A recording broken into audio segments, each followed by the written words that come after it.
Hi, good morning every one. ഇന്ന് നമുക്ക് jurisprudence, അതായത് ജൂറിസ് എന്ന് പറഞ്ഞാൽ അറിയാമല്ലോ, ലോ. പ്രൂഡൻസ് നമ്മൾ സ്ഥിരം കേൾക്കുന്ന ഒരു വേർഡാണ്. പ്രൂഡൻസ് എന്ന് പറഞ്ഞാൽ നോളജ്, അതായത് നോളജ് ഓഫ് ലോ അല്ലെങ്കിൽ സയൻറ്റിഫിക് നോളജ് ഓഫ് ലോ എന്നാണ് ജൂറിസ്പ്രൂഡൻസിനെ മീൻ ചെയ്യുന്നത്.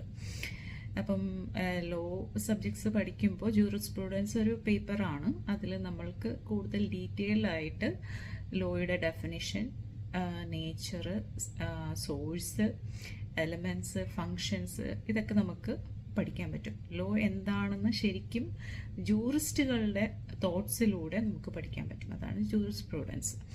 അപ്പോൾ ജൂറിസ്പ്രൂഡൻസിൽ നമുക്ക് മെയിനായിട്ട് ലോയുടെ ഡെഫിനിഷൻസ് വേരിയസ് ജൂറിസ്റ്റുകളാണ് ലോ എന്താണെന്ന് അതിനെക്കുറിച്ച് അഗാധമായി പഠിച്ച്, അതായത് ഇൻ ഡെപ്ത് പഠിച്ച് അതിനെക്കുറിച്ച് വേരിയസ് തിയറീസ് കൊണ്ടുവരുന്ന ആൾക്കാർ. അപ്പോൾ അവർ അവരുടെ വ്യൂയിലൂടെ നമുക്ക് എന്താണ് ലോ എന്നുള്ളത് ഡിഫൈൻ ചെയ്തിരിക്കുന്നത് നോക്കാം.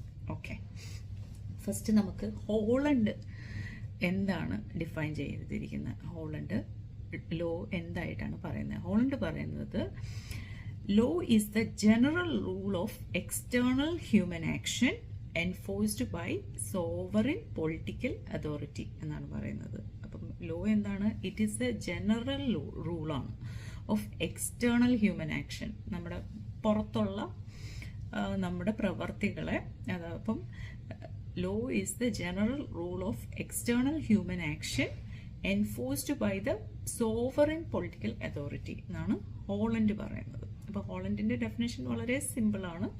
നമ്മളുടെ പുറത്തുള്ള ബിഹേവിയറിനെ, ഹ്യൂമൻ ആക്ഷനെ ഒരു കൺട്രോൾ കൊണ്ടുവരുന്ന, ആരാ കൺട്രോൾ ചെയ്യുന്നത്? Sovereign political authority. Okay, so law is the general rule of external human action enforced by the sovereign political authority. ഇനി നമുക്ക് നോക്കേണ്ടത് ഗ്രീൻ എന്തോന്നാണ് ലോയെ ഡിഫൈൻ ചെയ്തിരിക്കുന്നതെന്നാണ്.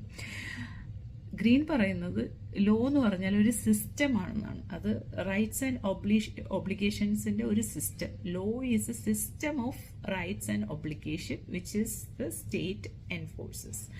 അപ്പം നമുക്ക് എന്തൊക്കെ റൈറ്റ് ആൻഡ് ഒബ്ലിഗേഷൻസ് ഉണ്ടോ അതൊരു സിസ്റ്റത്തിലൂടെ സ്റ്റേറ്റ് അത് എൻഫോഴ്സ് ചെയ്യുന്നതിനെ ലോ എന്ന് പറയാം.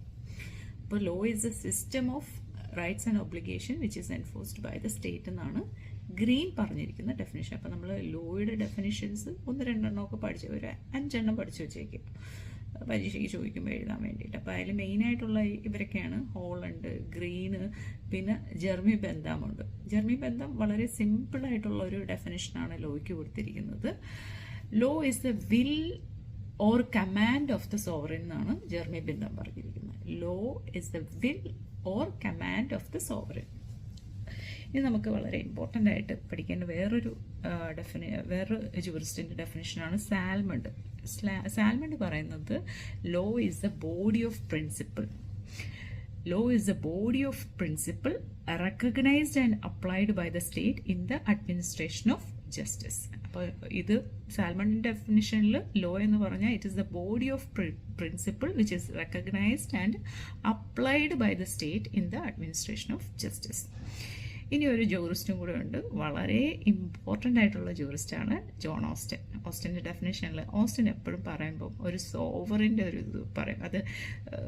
അതായത് സോവറിൻ പൊളിറ്റിക്കൽ അതോറിറ്റിയുടെ ഒരു കമാൻഡാണ് ലോ എന്നാണ് പറയുന്നത്. അപ്പം ഓസ്റ്റൻ്റെ ഡെഫിനേഷനിൽ പറയുന്നത് കഴിഞ്ഞാൽ law is a command of the sovereign. Sovereign command കൊടുക്കുമ്പോൾ ആർക്കാ കമാൻഡ് ചെയ്യുന്നത്? To his subject, obliging them. അവരെ എന്തിനാണ് ഒബ്ലൈജ് ചെയ്യുന്നത്? To a course of conduct. ഒരു പ്രത്യേക രീതിയിൽ അവരെ കണ്ടക്റ്റിനെ റെഗുലറൈസ് ചെയ്യാൻ, അല്ലെങ്കിൽ ആ ഒരു ബിഹേവിയറിനെ നേരിട്ട് അങ്ങനെ ഒരു രീതിയിൽ കൊണ്ടുവരാൻ വേണ്ടിയിട്ട് ഉള്ള സോവറിൻ അതോറിറ്റിയുടെ കമാൻഡിനെയാണ് ലോ എന്ന് പറയുന്നത് എന്നാണ് ജോൺ ഓസ്റ്റിൻ പറഞ്ഞിരിക്കുന്ന ഡെഫിനിഷൻ. ഇനി നമുക്ക് അടുത്ത ക്ലാസ്സിൽ ഡിഫറെൻറ്റ് സ്കൂൾസ് ഓഫ് ജൂറിസ്പ്രൂഡൻസ് നോക്കാം. ഡിഫറെൻറ്റ് സ്കൂൾസിൽ മെയിനായിട്ട് ഹിസ്റ്റോറിക്കൽ സ്കൂളുണ്ട്, പിന്നെ ഇമ്പറേറ്റീവ് ലോ അല്ലെങ്കിൽ പോസിറ്റീവ് അല്ലെങ്കിൽ അനലിറ്റിക്കൽ അല്ലെങ്കിൽ ഓസ്റ്റീനിയൻ സ്കൂൾ ഓഫ് ജൂറിസ്പ്രൂഡൻസ് ഉണ്ട്. Historical law historical school of jurisprudence പറയുന്നത് പാസ്റ്റിനെ കുറിച്ചും പോസിറ്റീവ് സ്കൂള് പ്രസന്റിനെ കുറിച്ചും പിന്നെ എത്തിക്കൽ സ്കൂൾ ഓഫ് ജൂറിസ്പ്രുഡൻസ് ഉണ്ട്. അത് ഫ്യൂച്ചർ സ്കൂൾ ഓഫ് ജൂറിസ്പ്രുഡൻസിനെ ലോയിനെ കുറിച്ച് കുറച്ച് ഫ്യൂച്ചറായിട്ട് കണക്ട് ചെയ്തിട്ടാണ് പറയുന്നത്. പിന്നെ നമുക്ക് സോഷ്യോളജിക്കൽ സ്കൂൾ ഓഫ് ജൂറിസ്പ്രുഡൻസ് ഉണ്ട്. അപ്പോൾ ഈ 4 സ്കൂളിനെ കുറിച്ച് അടുത്ത ക്ലാസ്സിൽ നമുക്ക് പഠിക്കാം. ഓക്കെ.